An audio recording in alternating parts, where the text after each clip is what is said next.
नमस्कार, आप देख रहे हैं रीवा दर्शन में सचेता बघेल आपके साथ। आइए नजर डालते हैं आज की प्रमुख खबरों पर। कलेक्टर ने 3 आदतन अपराधियों को किया जिला बदर। विधिक साक्षरता शिविर संपन्न। प्रत्याशियों को वितरित किए गए चुनाव चिन्ह और निर्वाचन कार्य में लापरवाही बरतने पर उपयंत्री निलंबित। खबरों पर नजर अब विस्तार से।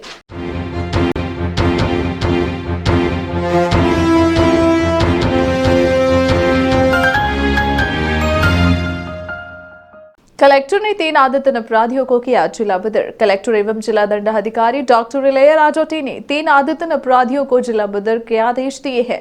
इन अपराधियों को रीवा तथा सीमावर्ती जिलों की राजस्व सीमाओं में 1 वर्ष के लिए प्रवेश प्रतिबंध किया गया है। इन अपराधियों को इन जिलों की सीमाओं से बाहर जाने के आदेश दिए गए हैं। यह आदेश पुलिस अधीक्षक नवनीत भसीन के प्रतिवेदन के आधार पर मध्य प्रदेश राज्य सुरक्षा अधिनियम 1990 के प्रावधानों के तहत जारी किया गया है। प्रतिबंध की अवधि में इन आदतन अपराधियों को सक्षम अधिकारी की लिखित अनुमति के बाद ही इन जिलों में प्रवेश मिलेगा। प्रतिबंध का उल्लंघन करने पर मध्य प्रदेश राज्य सुरक्षा अधिनियम 1990 की धारा 14 के तहत प्रकरण दर्ज कर कार्यवाही की जाएगी। जारी अलग अलग आदेशों के अनुसार कथित अपराधी नीलेश सिंह पिता जितेंद्र सिंह आयु 18 वर्ष निवासी ग्राम पिल्हान जिला रीवा बैकुंठपुर थाना क्षेत्र के निगरानी शुदा अपराधी हैं। उसके विरुद्ध विभिन्न थाना क्षेत्र में 6 प्रकरण दर्ज हैं। नीलेश सिंह पिछले 3 वर्षों से नशीले कप सिरफ के अवैध व्यापार, लूटपाट तथा मारपीट जैसे अपराधों में लगातार लिप्त रहा है। उसके विरुद्ध कई बार प्रतिबंधात्मक कार्यवाही की गई, किंतु उसके आपराधिक गतिविधियों में कमी नहीं आई, इसलिए उसके विरुद्ध जिला बदर की कार्यवाही की गई। नीलेश को रीवा सीधी तथा सतना जिले की सीमाओं में 1 वर्ष की अवधि के लिए बाहर रहने के आदेश दिए गए हैं। जारी आदेशों के अनुसार पवन लोनिया पिता प्रदीप लोनिया आयु 24 वर्ष निवासी कबाड़ी मोहल्ला रीवा 2013 से लगातार आपराधिक गतिविधियों में लिप्त है। उसके विरुद्ध विभिन्न थाना क्षेत्र में 16 प्रकरण दर्ज है। उसके विरुद्ध चोरी, लूट, मारपीट, डराने धमकाने, गिरोहबंदी, शराब के अवैध व्यापार तथा अवैध शस्त्र रखने के मामले दर्ज किए गए। उसके द्वारा लगातार आपराधिक गतिविधियों में लिप्त रहने के कारण आम जनता के मन में भय व्याप्त है। पवन लोनिया के विरुद्ध कई बार प्रतिबंधात्मक कार्यवाही की गई, किंतु उसकी असामाजिक गतिविधियां तथा आपराधिक गतिविधियों में किसी प्रकार की कमी नहीं आई, जिसके कारण उसके विरुद्ध जिला बदर की कार्यवाही की गई। उसे 1 वर्ष की अवधि के लिए रीवा तथा सतना जिले में प्रवेश से प्रतिबंधित किया गया है।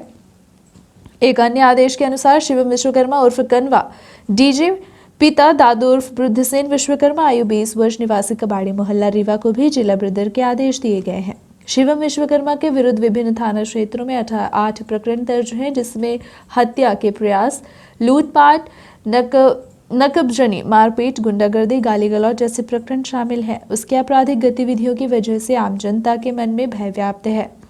शिवम 2018 से लगातार आपराधिक गतिविधियों में लिप्त है। उसके विरुद्ध कई बार प्रतिबंधात्मक कार्यवाही की गई, किंतु उसके आपराधिक कृत्यों में किसी प्रकार की कमी नहीं आई। लोक शांति बनाए रखने के लिए शिवम विश्वकर्मा को जिला बदर के आदेश दिए गए। उसे 1 वर्ष की अवधि के लिए रीवा, सीधी, सतना तथा सिंगरौली जिले की सीमाओं में प्रवेश प्रतिबंधित किया गया है। विधिक साक्षरता शिविर संपन्न। मध्य प्रदेश राज्य विधिक सेवा प्राधिकरण के निर्देशानुसार तथा जिला एवं सत्र न्यायाधीश श्री RC वाजपेयी के मार्गदर्शन एवं श्री विपिन कुमार लवानिया सचिव जिला विधिक सेवा प्राधिकरण के नेतृत्व में जिला विधिक सेवा प्राधिकरण द्वारा वृद्धाश्रम रीवा में विधिक साक्षरता शिविर का आयोजन किया गया। इस अवसर पर सचिव जिला विधिक सेवा प्राधिकरण श्री विपिन कुमार लवानिया ने अपने उद्बोधन में कहा कि बहुत सारे विधिक अधिकार वरिष्ठ नागरिकों को प्राप्त हैं। राष्ट्रीय विधिक सेवा प्राधिकरण की वरिष्ठ नागरिक संबंधी योजना के अंतर्गत वरिष्ठ नागरिकों के लिए भरण पोषण व उनकी सुरक्षा से जुड़े कानून, नियम आदि की सुविधाओं को सुनिश्चित करना है, ताकि उन्हें अपने अधिकारों से वंचित न रहना पड़े। अपर जिला न्यायाधीश श्री नरेंद्र कुमार गुप्ता ने कहा कि प्रत्येक परिवार में वरिष्ठ नागरिकों का होना उस परिवार की खुशहाली व कवच का परिचायक होती है।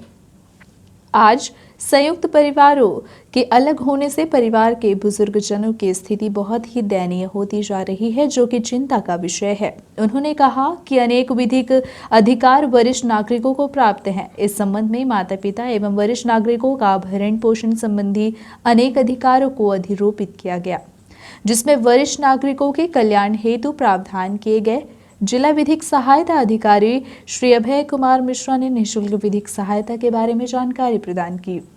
इस अवसर पर वृद्धाश्रम प्रभारी डॉक्टर प्रभाकर चतुर्वेदी, डॉक्टर राघवेंद्र सिंह एवं वृद्ध जन उपस्थित रहे। प्रत्याशियों को वितरित किए गए चुनाव चिन्ह। त्रिस्तरीय पंचायत चुनाव को लेकर लगातार काउंटडाउन जारी है। एक तरफ जहां पंचायत चुनाव पर संकट के बादल मंडरा रहे हैं, वहीं दूसरी तरफ निर्वाचन आयोग व प्रशासन अपनी पूरी तैयारी व व्यवस्था में मुस्तैदी से जुड़ा हुआ है। 23 दिसंबर को जिला पंचायत सदस्यों को कलेक्ट्रेट स्थित चुनाव चिन्ह आवंटित किए गए। जिला पंचायत सदस्यों के लिए चुनाव चिन्ह आवंटन करने का कार्य अपर कलेक्टर शैलेंद्र सिंह द्वारा किया गया। इस दौरान बड़ी तादाद में चुनाव प्रत्याशी व उनके समर्थक कलेक्ट्रेट स्थित मौजूद रहे, जहां पर अपर कलेक्टर प्रत्याशियों के चुनाव चिन्ह की घोषणा की। 16 नाम निर्देशन प्राप्त हुए थे, 16 स्वीकृत हुए हैं, कोई भी नाम वापसी नहीं हुई है।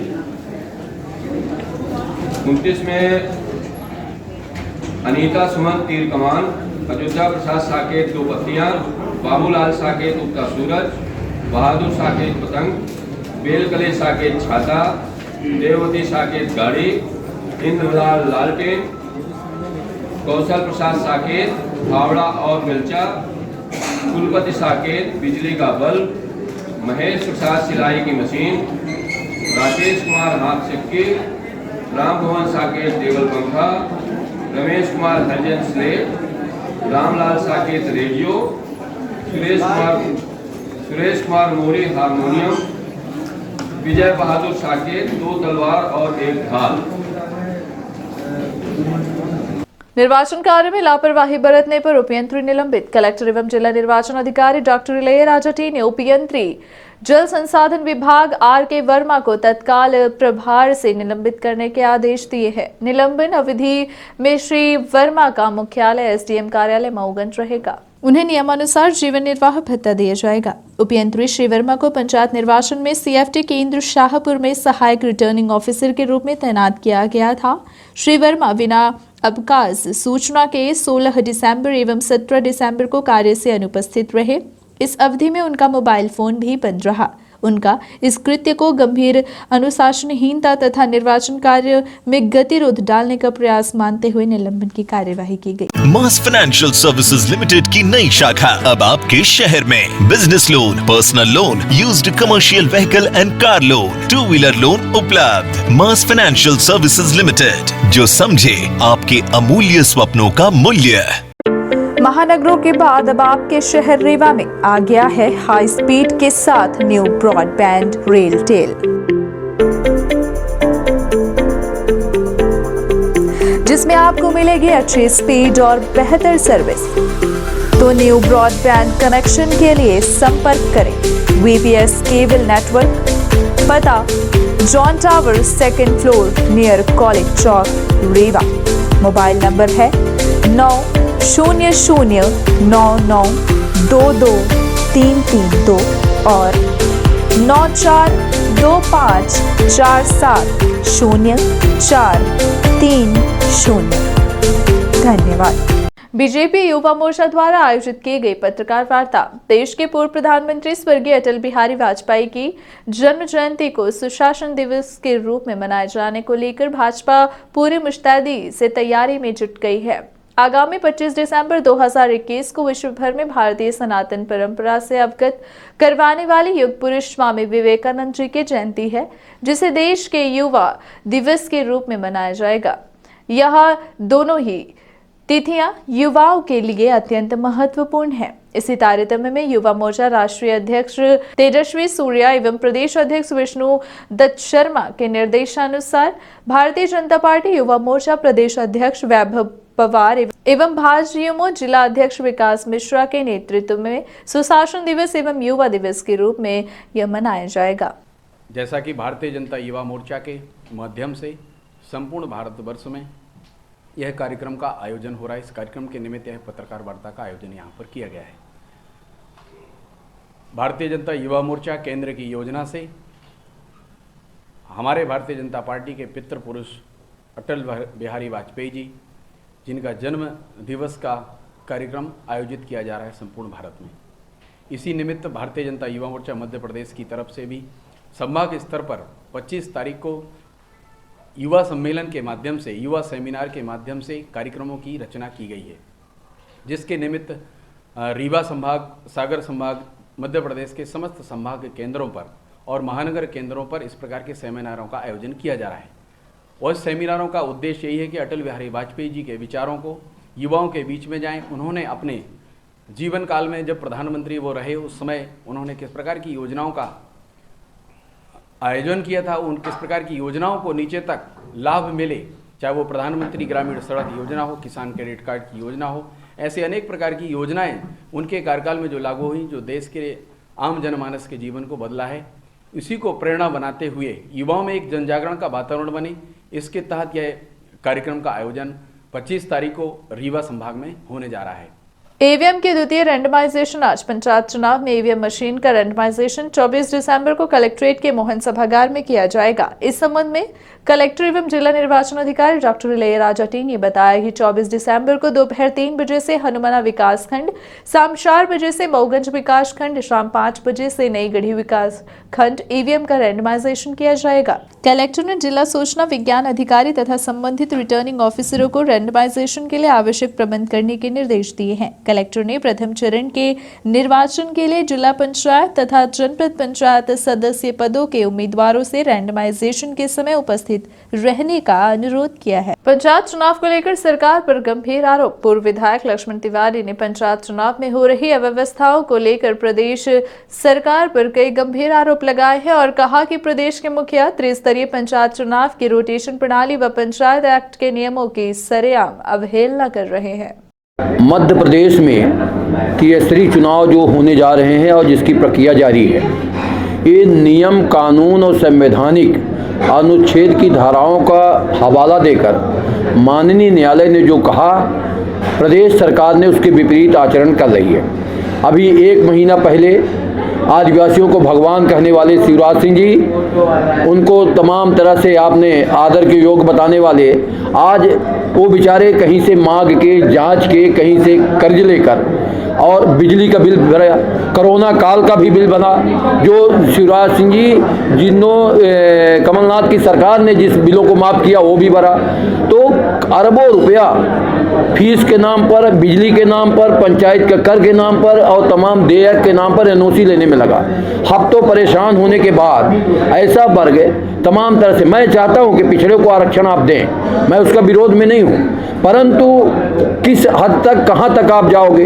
इस देश में माननीय प्रधानमंत्री, माननीय राष्ट्रपति, माननीय मुख्यमंत्री, माननीय राज्यपाल महोदय और जब सारे लोग, तो एक पिछड़े का नाम लेकर सबको परेशान करने की जो नियत है, भ्रम की स्थिति पैदा कर दिया इस प्रदेश में, उपापोह मच गया इस प्रदेश में। आखिर क्या चाहते हैं? मध्य प्रदेश को कहां ले जाना चाहते हैं? मैं आज प्रेस कॉन्फ्रेंस इसलिए कर रहा हूं कि शिवराज सिंह जी, आपका नाटक और कमलनाथ जी का मिलावट, जो ये नूरा कुश्ती चल रही है इस प्रदेश में, इसमें जनता त्राह मचाए हुए और इतनी वाहवाही लूटने के चक्कर में, पिछड़ों का श्रेय लूटने के चक्कर में जो ये तबाही मची मध्य प्रदेश देख रहा है, पूरा दुनिया देख रहा है, पूरे राज्यों में, अन्य राज्यों में अनुच्छेद की धाराओं पर चुनाव हो रहे हैं, पर मध्य प्रदेश एक ऐसा राज्य है, अनुच्छेद का हवाला देकर माननीय न्यायालय ने कहा कि नियमानुसार और जो उसके वैधानिक संवैधानिक प्रक्रिया के तहत आप निर्वाचन कराएं, मगर आज तानाशाही चल रही है कि वोट पड़ेंगे,